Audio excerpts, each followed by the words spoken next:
2 centuries after Ripley died fighting aliens, scientists aboard the military vessel USM Auriga begin cloning her.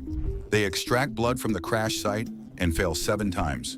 On the 8th attempt, it works, but they get more than they bargained for. Ripley was already pregnant with a xenomorph before she died, and now the clone carries it too. The doctors surgically remove the creature, a queen, and keep it in containment for research. Right after the operation, Ripley wakes up, grabs a doctor, and smashes his face into the glass before she's restrained and knocked out. 3 days later, she wakes up again. She's inside a strange chamber with the number 8 marked on her arm. The doctors run tests and are stunned. Her wound has almost fully healed. Her strength is off the charts. When Ren gets too close, Ripley wraps her legs around him and nearly chokes him out. Another guard intervenes just in time. More tests follow: language, logic, memory, and Ripley keeps outperforming expectations. The scientists realize her DNA has merged with alien DNA. She's no longer fully human. They show her a picture of a little girl. Ripley tears up. Memories of her dead daughter and a child lost on a mission hit hard.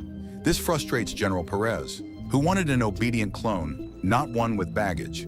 He warns the team, if Ripley steps out of line, she's done. Meanwhile, the queen they removed from her is growing fast. Soon it'll start laying eggs. Elsewhere, a ship called the Betty arrives. It's a crew of rough mercenaries.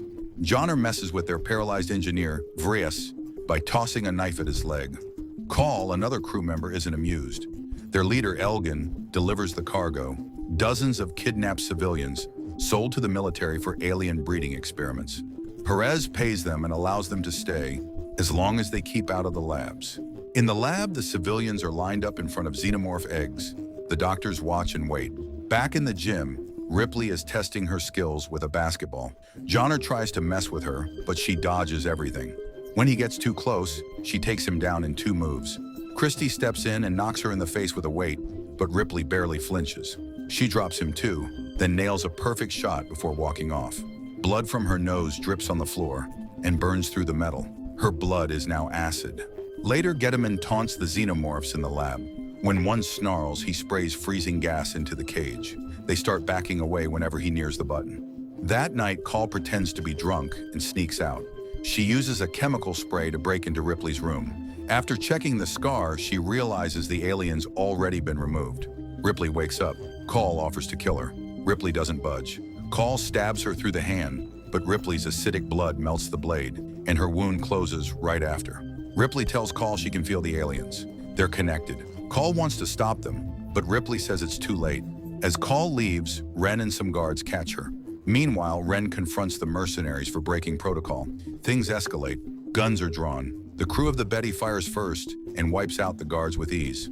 Elgin corners Call, demanding answers. Backed into a wall, she confesses she's an undercover operative sent to shut down the illegal experiments. Meanwhile, Gediman watches from the lab and races to call security, but doesn't notice the brewing rebellion right behind him. Inside the cell, 2 Xenos gang up on a third and rip it apart. Its acid blood eats through the metal floor like a hot knife through logic. Ripley senses it all from her cell, connection still intact. Gediman panics and floods the cell with freezing gas, but he's already late to his own escape plan. The aliens vanish down the hole. He leans in to investigate, and an alien claw yanks him down like a bad decision. Alarms wail across the Auriga. A guard enters to check the damage, but one of the remaining Xenos uses its head. Literally, it slams the gas button, turning the human into an ice sculpture. Back with the Betty crew, arguments are cut short by sirens and survival instincts. Soldiers sprint to the escape pods. The first one launches clean. The second, not so lucky.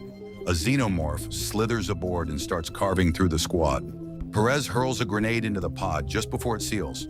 The explosion lights up space, but he doesn't get long to celebrate.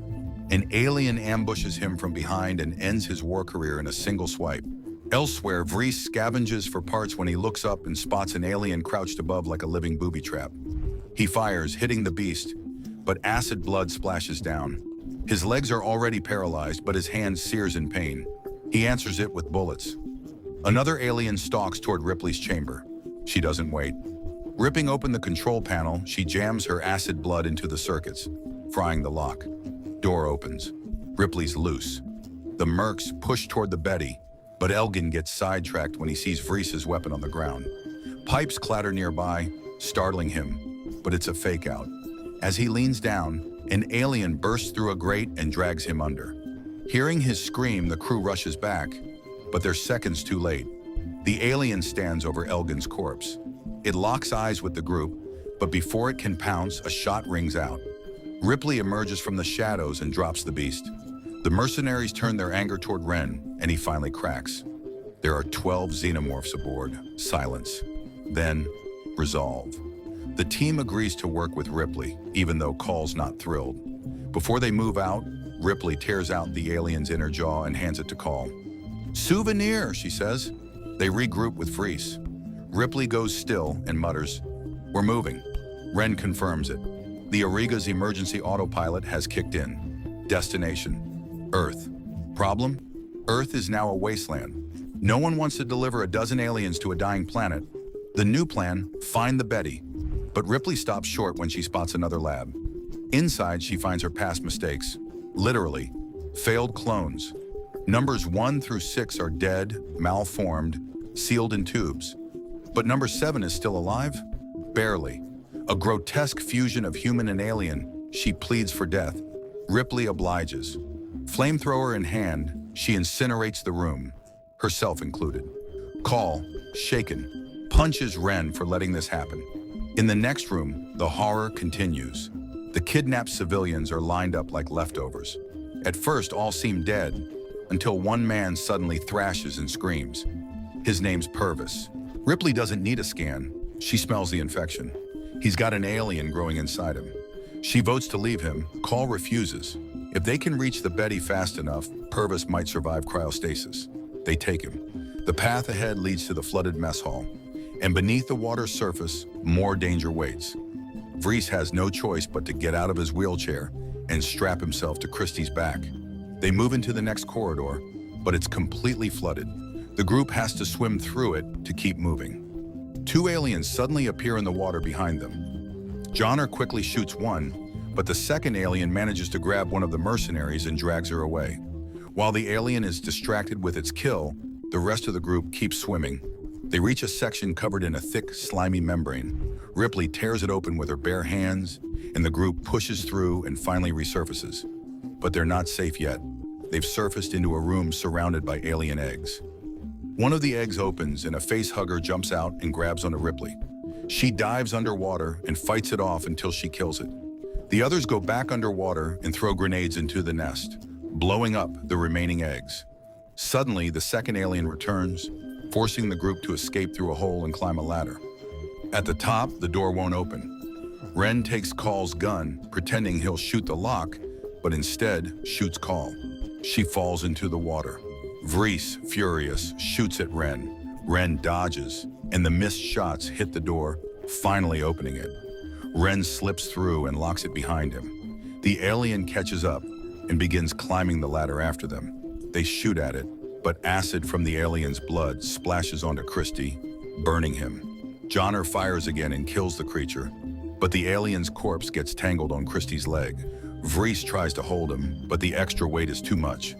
Christie makes a split-second decision. He unhooks the harness and lets himself fall, taking the alien down with him. The group is left in shock, unsure how they'll get out. Then the door suddenly opens and Call stands there alive. Everyone rushes into the next room, and Ripley checks Call's wound, only to discover she's not human. Call admits she's an android, part of a rare second generation of synthetic beings so advanced they became self-aware, destroyed their wireless links, and began living as humans in secret. Knowing they're out of time, Ripley takes Call to a small chapel and connects her to the station's computer system. Call confirms the ship is heading straight for Earth, and if the aliens make it there, humanity will be wiped out. But the station has used too much energy to self-destruct. Ripley tells Call to reroute the ship to crash it instead. Meanwhile, Ren is close to reaching the Betty. Call blocks his path and speaks to the aliens through the station's system, telling them where to find him.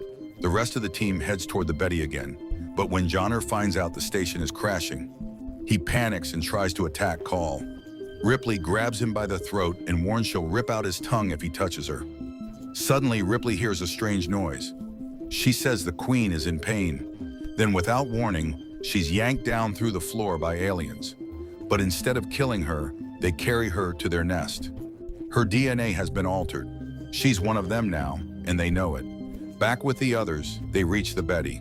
But just as they arrive, Ren shoots Purvis and grabs Call as a hostage. As they argue, Purvis starts convulsing. The alien inside him is ready to emerge. He rushes Ren, taking bullets as he goes, and finally gets close enough to start attacking him. The alien bursts out of Purvis' chest, killing him. The team fires and takes out both Ren and the alien in one final blast. Ripley finds herself deep inside the alien nest. The place is swarming with xenomorphs, and in the center is the Queen. Nearby, Getamin is trapped in a cocoon. He's barely conscious, but manages to tell Ripley something disturbing. This Queen is different. Because it was cloned from Ripley, it's inherited a human reproductive system. After laying a few eggs, the Queen starts giving live birth. From a fleshy pod in her abdomen, a strange creature emerges. It's not a typical xenomorph. It's something new, pale, huge, and disturbing. Half human, half alien. As soon as it's out, the newborn kills the Queen, then turns to Ripley. It doesn't attack. Instead, it approaches her gently and licks her face. It sees Ripley as its real mother. Getamin starts speaking again, but the newborn grabs him and bites off the top of his head.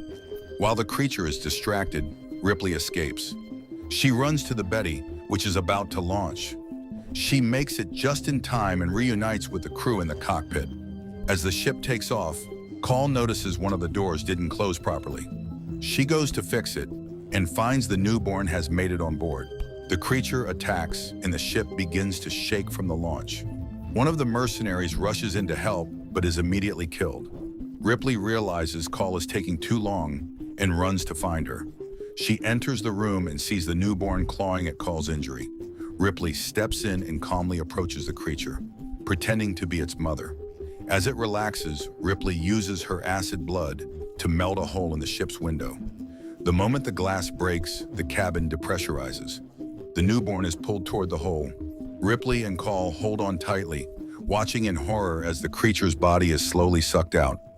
Its skin peels, bones snap, and it finally rips apart, thrown into space. Meanwhile, the military station crashes into Earth and explodes, killing all remaining aliens on board. Back in the Betty's cockpit, Johnner and Vries do their best to land the ship, even though neither of them is a pilot. The controls shake, the heat rises, but somehow they pull it off. The ship lands safely. Ripley and Call step outside. In front of them is the broken skyline of a ruined city. Earth isn't what it used to be. They sit down side by side, staring into the distance, unsure what comes next.